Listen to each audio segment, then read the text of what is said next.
Sona takkalee turtii yeroo dheeraatiin booda sirba bareedaa kana hojjetee jira. Sirba Afrikaa jedhu sirba hedduu namatti toluu fi nama bashannansiisu uummata biratti beekamtii fi jaalala guddaa kan argate Sonaan sirba isaa qeenxee yookiin singilii warra boolee jedhuun akkuma hundi keenyaayyuu beennu gaafiif deebii taasisee jira. Waa'ee sirba isaa haaraa kanas waan hedduu dubbatee jira. Haga xumuraatitti nafaana tura. Namoonni yeroo jalqabaaf gara chaanaalii kanaatitti dhuftan sabiskiraayib godhuudhaan maatii chaanaalii kanaata hundi keessanuu like godha gara videootitti. Afrikaa jedha. Afrikaan sirba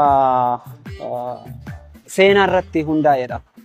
Seenaa yogguun siin jedhu akkuma kanaa dura sirba qeenxee warra boolee sana irratti hojjedhe sirba seenaati. Akkuma sirba sanaa sirba seenaa irrattidha kan ani xiyyeeffadhee hojjedheeru. Sirboota kee keessaa dandeettii koo sirriitti agarsiiseera yookiin sirriitti mul'iseera kan jettu jira. Yeroo hojjettu maal akka ta'e beektaa? Waa hundallee ittiin quuftu sii galee hojii keetii waan ta'eef kana toon itti dabalee, kana toon itti dabalee, kana yeedaloo toon itti dabalee, walaloo toon itti dabalee. Yogguun siin jedhu kun dandeettii koo sirriitti agarsiiseera kan jettu kan jedhu ani dhugaa dubbachuuf yoo ta'e amma yoonaa hin hojjenne.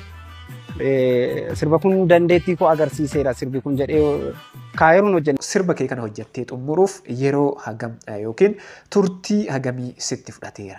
Okay, sirba yeroo hojjettu beektaa chaalenjii hedduu qaba. Chaalenjii hedduu qaba. Aayidiyaalee qopheeffachuu qabda. Aayidiyaa irratti sirbitu sana keewwachuu qabda. Yeedaloo hojjechuun chaalenjii qaba yookiis immoo yeroo si jalaa fudhata. Yeedaloo erga hojjettee booda immoo mana muuziqaa deemta. Arrangementii yeroo fudhata. Arrangementii erga xumurtee booda viidiyoo hojjechuu yeroo fudhata. Yeroo kana jedhellee sa'aatii isaa daangessee yookaan baadhullee hedduu fudhateera gara ji'a 9 ji'a 10 akkasii natti fakkaata yeroo ilaalu. Aga kana yeroo fudhateera.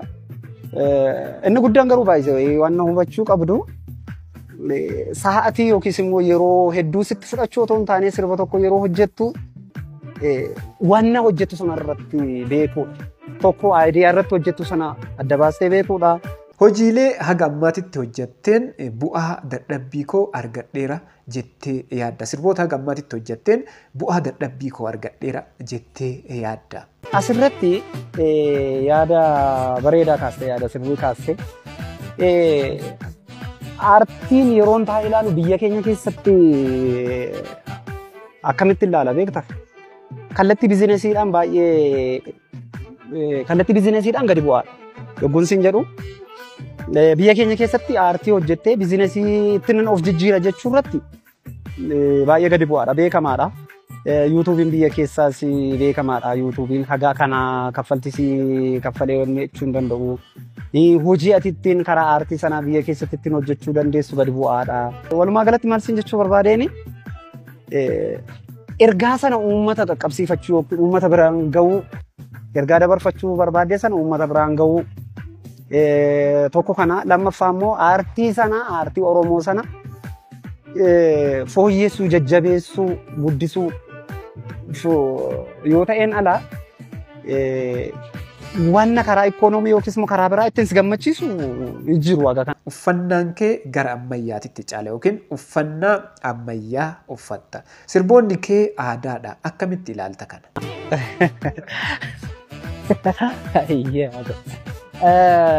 Uffata naannoo nani jiraadhu namoonni duratti na beekan raaga ba'uu danda'u. Anallee otoo hin taane egaa namni gaa xiqqoo waa'ee isaa dubbachuun illee ulfaata. Uffatoonni firii saayizii akkasii kun anumaafu duruma har'a otoo hin taane durumallee istaayilii kooti uffatootuma akkasii jaaladha. Garuu sirbootatti sirbitu sirboota aadaati. Haalli keemmoo yookiis immoo istaayiliin haalli uffannaa keemmoo ammayyaadha. Isa jedhu dhiyeessuu barbaadde natti fakkaata. Asirratti maal sitti fakkaata beektaa? Jalqabarra of taata. Of erga taatee boodaati nama biraa kan ta'uu dandeessu yookiis immoo nama biraaf kan ta'uu dandeessu. Ofiif erga taatee ofiif erga ooltee nama biraaf oolmaa biraa ooluu dandeessa. Qabiyyeen sirba kee haarawaa kun maal irratti xiyyeeffatee jira yookiin sirbi haarawaa hojjette kun maal irratti xiyyeeffata? Kanadha jechuun barbaada.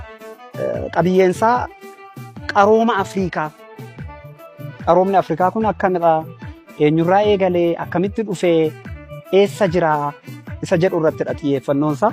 Afrikaa kanaafin horteen kush Afrikaa kanaaf ga'ee guddaa akka qabaniif bilisummaa Afrikaa kanaafillee ga'ee guddaa akka taphatanii ibsa sirba ammaa kana keessatti jechuun barbaada. Gaafiif deebiin inni taasise kana fakkaata waan hedduu dubbatee jira. Gaafii hedduu deebisee jira. Waa'ee sirba isaa haaraas akkanatti ibsee jira. Dr. Gammachuu Magarsas waa'ee uummata Oromoo waan hedduu dubbatee jira. Uummanni Oromoo biyya lafaa keessa number 1 biyya lafaarraa gosa 4tu jira. Akka afaaniitti Kushitik, Indo-European, Nilotikiidhaa fi Simitikiidha miti gosa 4 kana jira. Sana keessaa Kushitikiidha Oromoon. Oromoon immoo Kushitik warra jedhamu kana keessaa warra naannaa keenya Afrikaa kontinentii kana irra jiru keessaa 100 keessaa 75 Oromoodha. Kana quba qabdu. Kanaaf iyyuu yoo Oromoon bade afaanni Kuushiyyuu wajjiniin bada. Biyya lafaa keessaa 4 keessaa 1 hin badaa jechaadha beeki. Yoo Oromoon bade Kuushtu wajjiniin bada maaliifi Kuush kan jennu kana keessaa 100 keessaa 75 Oromoodha. Viidiyoon guyyaa har'aa kana fakkaata. Viidiyoo kanneen irratti yaada qabdan kamiyyuu yaada keessan koomentii jalatti na barreessaa. Viidiyoon kiyya namoota hedduu bira gahaa hin jiru. Laayikiin keessan na barbaachisa. Laayikii godhaa yaada keessan yaada kamiyyuu haa ta'uuti waa'ee sirba sonaa kanaan wal qabatee akkasumas yaada waliigala yaada qabdan kamiyyuu koomentii jalatti na barreessaa. Namoonni hanga ammaatti ilaaltanii maatiin ta'an maatii ta'a. Laayikii godhaa, sheer godhaa. Ana wajjin viidiyoo itti aanuun wal agarraa hangasitti yeroo gaarii.